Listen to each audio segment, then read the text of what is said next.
सन्मान्य सदस्य बोला. आदरणीय आयुक्त मॅडम, मी तुमचं सर्वप्रथम मनापासून अभिनंदन करते. याचं कारणच असं आहे की IAS अधिकारी असून सुद्धा आपण टप्प्याटप्प्याने प्रत्येक प्रभागात फिरत आहात, प्रत्येक नागरिकांच्या समस्या जाणून घेत आहात. म्हणून मी एक नगरसेविका आणि सभापती म्हणून सर्व सन्मान्य सदस्य शांत बसा. बोलत असताना बोलू नये. आम्हाला तुमचा अभिमान आहे.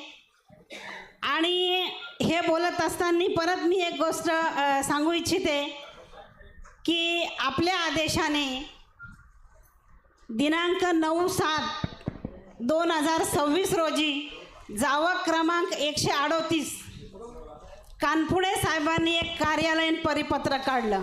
बरोबर आहे? काढलं बोला ना मॅडम. पत्रक काढलं. त्याच्यात त्यांनी असं लिहिलंय की नगरसेविका महिलांच्या नातेवाईकांना किंवा पतींना येण्यास प्रतिबंध आहे. नाही मॅडम, महिलांना नाही, सगळे नगरसेवकाचे पती पत्नी महिलांच्या नगरसेवक महिला दोघे नगरसेवक घेतले, पती पत्नी. काय हरकत नाही. आता महिलांची पत्नी तर होऊ शकत नाही. ऐका, हा बरोबर आहे, तुम्ही काढलं, मान्य आहे.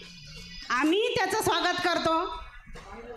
छत्रपती संभाजीनगरला काढलं, तेवढ्या क्विक अगदी 1 ते 2 तासात अगदी आनंदाने आमच्या अधिकाऱ्यांनी नगरसेवक ग्रुपवर हे परिपत्रक टाकलं. कोणत्या भावनेने टाकलं हेही आम्हाला कळलं. पण दुसरी बाजू याची तुम्ही अभ्यासली का?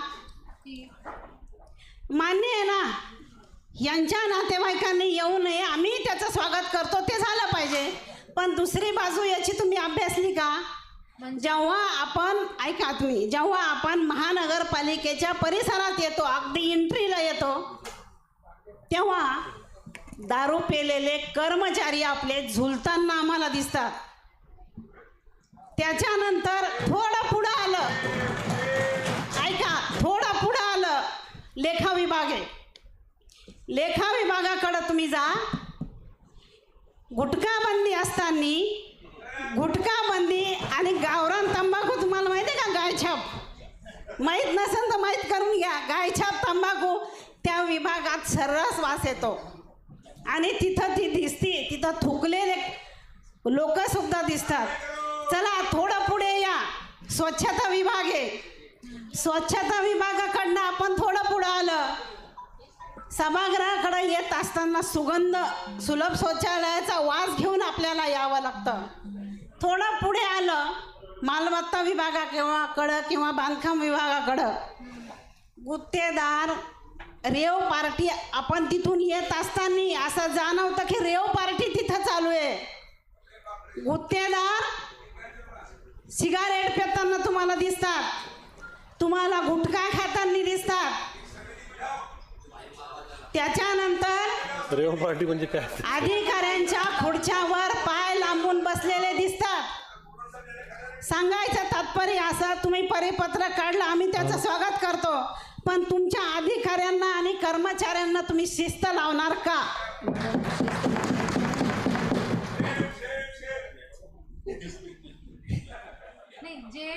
टाळी एका बाजूने वाजत नाही. अशा परिस्थितीत महिलांनी त्या विभागात जायचं, कसं काम करायचं याचं मार्गदर्शन तुम्ही आम्हाला करा. मी क्लॅरिफाय करते. डेठे मॅडमचे जे प्रश्न आहे ते अगदी इम्पॉर्टंट आहे. तर मी काय करते, मी आजच एक परिपत्रक काढते की सिगरेट, गुटखा, दारू हे जरी कोणी आम्हाला दिसला वापरला, आम्ही फाईन लावणार. आणि जरी अशी काही तक्रार आली which is very serious, I will even suspend. ते मी इथे सभागृहाला आश्वासन देते. लोकांना जरी कोणी दारू पिऊन आलाय, ठीक आहे, ऑफिसमध्ये इश्यू करतोय, त्यांना आम्ही सस्पेंड करू आणि फाईन सुरू करू जे तंबाखू सिगरेट याचा आहे. दूसरा विषय, वो नातेवाईक को अलाउड कर दो, एक लाइन डाल दो. नहीं मी नातेवाईक को वो रिलेटिव को अलाउड कर दो. नहीं मैडम, वो रिलेटिव अलाउड नको करू. कोणते लोक आते?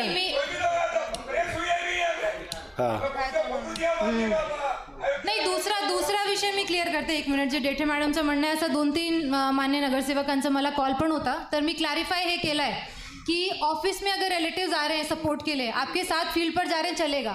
नाही, पण कोणीही असा प्रदर्शित नाही करू शकते की मी नगरसेवक आहे. का इशू काय होतोय ना, आमची तक्रार नाही, मान्य आहे वरपर्यंत ना, जाते. मान्य आहे मॅडम. ते जे एवढं नियम मागं आहेत ना पडलं. आणि ते आम्ही दुसरा- मान्य करतो. दुसरा आणि जसा कुठलीही महिला असक्षम नाहीये काम करण्यासाठी. अगदी ताकदीने ती काम करेल, पण तिला वातावरण तसं द्यायला गेलं पाहिजे, ही तुमची जबाबदारी नाही, आहे. आम्ही देऊ ना. आमची जबाबदारी आहे ते वातावरण द्यायची आणि याची पूर्ण काळजी आम्ही घेऊ. मैडम मेरे पूरे प्रश्न का एक भी उत्तर नहीं आया अभी तक. वो लाइट का वर्क ऑर्डर दुसरा प्रश्न असा होता, कितने का है, स्वच्छता का. सन्मान्य सदस्यांना बोलू द्या. 2 मिनिटं थांबा. विषय क्रमांक 2 वरचाच माझा एक दुसरा मुद्दा असा आहे की गेल्या 6/5/2026 मी पाणपुरवठा विभागाला सांगितलं होतं की उडान कॉम्प्लेक्सजवळ लिकेजेस आहे आणि ते व्यवस्थित करावेत. मॅडम, हे मी तुमच्याही कानावर टाकलं होतं. असू द्या, 3 महिन्यात मला 2 महिन्यात कधी लेटर आलं नाही माहिती आहे का. आपल्या प्रशासनाने मला रात्री 10 वाजता लेटर आणून दिलं आहे की आमचं काम चालू आहे. त्याला 2 महिन्यात कधी वेळ भेटला नाही का. रात्री 10 वाजता माझ्याकडं एक पवार कागद साहेब, आला. उत्तर द्या. हां,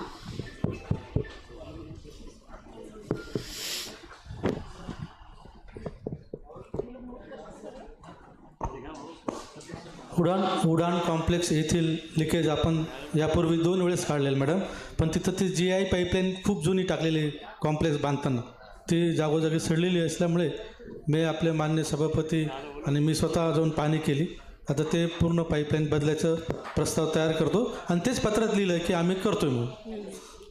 नागरी समस्येच्या चर्चेसंदर्भात आपला अग्निशामक जो विभाग आहे तो काम करतो. मॅडम, माझी एकच रिक्वेस्ट आहे की छत्रपती संभाजीनगरला जसा त्या कर्मचाऱ्यांना ते जीवाची बाजी लावून अहोरात्र काम करत असतात आणि त्यांना अतिरिक्त भत्ता दिला जावा, जेणेकरून ते जीवाची बाजी लावून काम करत असतात. आपला परिवार सोडून अहोरात्र जेव्हा जेव्हा जालनेकरांवर संकट येतं, जेव्हा दुर्घटना होती, आग लागती, तेव्हा हे लोक धावून येतात. म्हणून त्यांना अतिरिक्त भत्ता दिला जावा अशी मी तुम्हाला लेखी पण बंडूभाऊ देणार आहे, तर यांना दिला जावा. त्याचबरोबर माझा एक दुसरा आबाने आत्ताच विषय मांडला होता की रस्त्याच्या मध्ये जे पोल आहेत, मी आणि कोमल मॅडमनी MSCBला जवळपास 50 वेळा सांगितलं.